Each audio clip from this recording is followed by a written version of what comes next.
Հանուն Հոր եւ Որդվո եւ Օգվույն Սրբո ամեն։ Քիրք ծննդոց 25-րդ գլուխ Աբրահամի մյուս զարմը։ Աբրահամ վերստին գին մարավ, որուն անունը Քեդուրա էր,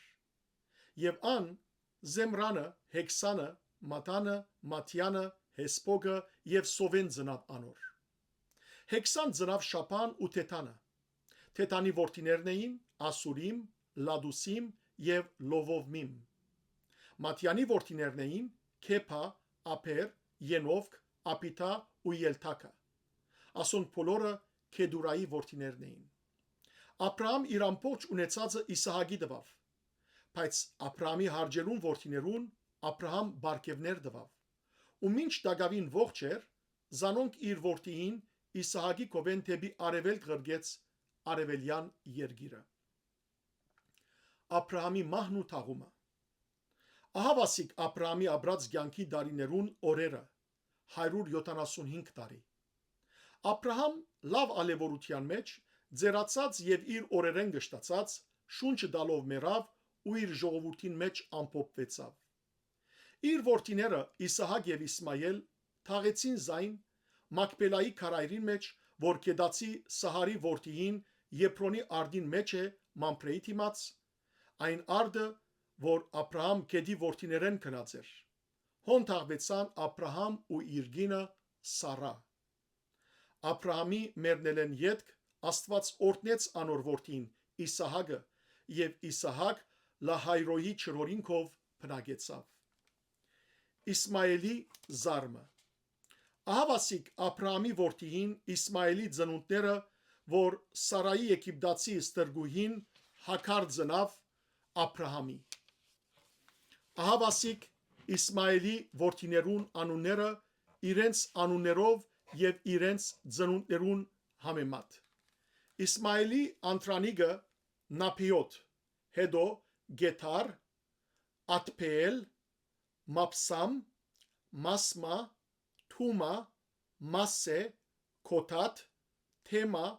Հեդուր, Նափես ու Գեթմա։ Ասոնք են Իսմայելի որդիները իրենց ավաններով եւ քյուղակներով, իրենց անունները ասոնք են, իրենց ազգերուն համեմատ 12 իշխան էին։ Իսմայելի կյանքին օրերը 137 տարի եղան ու շունչը դալով մեռավ եւ իր ժողովրդին մեջ ամփոփվեցավ։ Իսմայելացիները բնակեցան Եվիլայե մինչև Սուր, որ Եգիպտոսի դիմաց Ասորեստան երթալու ջամփային վրա է,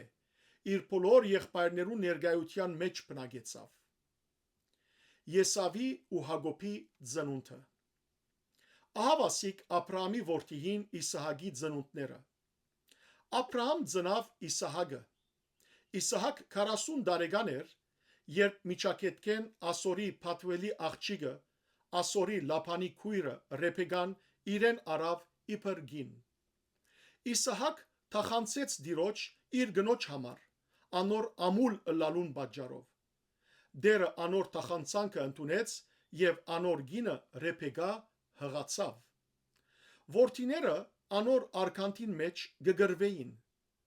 Ուստի ասավ. եթե այսպես է, ինչու ասիգա ինձ եղավ,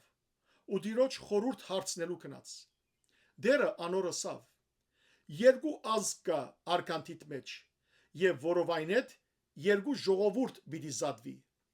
Մեկ ժողովուրդը մյուսեն հզոր պիտի լա, ու մեծը պիտի հպատակի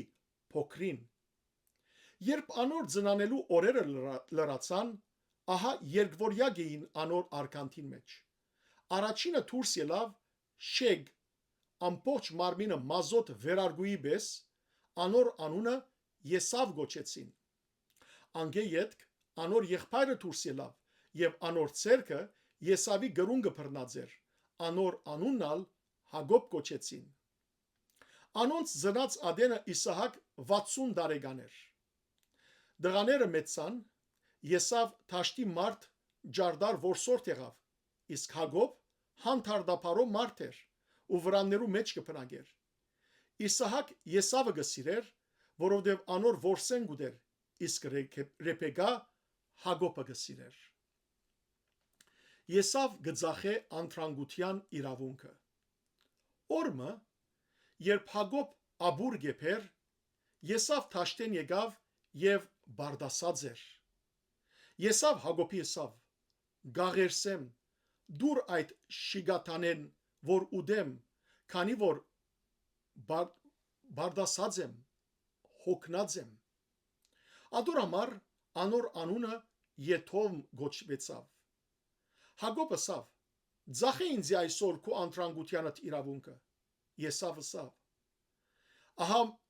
մեռնելու կմոտենամ եւ անթրանգութենեն ինձի ինչ օգուտ կա»։ Հակոբ ըսավ. «Այսօր ինձի երթում ըրե»։ Անալ երթում հրամանոր ու իր անթրանգության իրավունքը Հակոբի ծախեց։ Այն ադեն Հակոբ հաց եւ ոսպե աբուր տվավ Եսավի։ Անալ գերավ ու խմեց, ապա կանգնեցավ եւ քնած։ Այսպես Եսավ իր անթրանգությունը արհամարեց։ Փառք Դեր Աստված մեր։ Ամեն։